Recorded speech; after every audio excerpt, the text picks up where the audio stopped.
Jody Sta, Maria nonchalant sa iskandalo kay Raymart Santiago, tara at pag-usapan natin yan.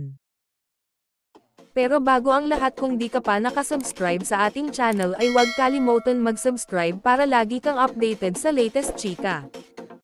Nonchalant si Jody Santa Maria sa mga intriga sa karelasyong si Raymart Santiago. Pero ang followers niya ang worried.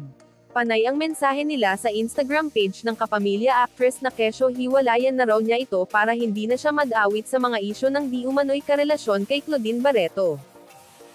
May nagpapayo naman na kausapin niya si Raymart at sabihang makipag-ayos na sa mga anak.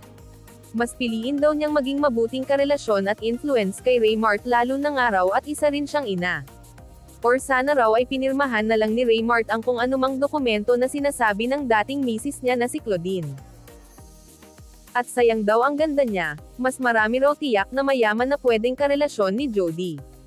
Kahit kailan ay hindi nagsalita si Jody ng tungkol sa relasyon nila ng dating asawa ni Claudine.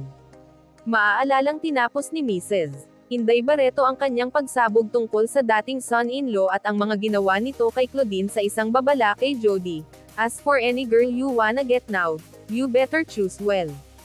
Dahil kung hindi mo nakita ang pinagdaanan ng anak ko at ng mga apo ko, makukuha mo ikaw ang susunod na biktima. At dyan na po nagtatapos guys, maraming salamat sa inyong panonood.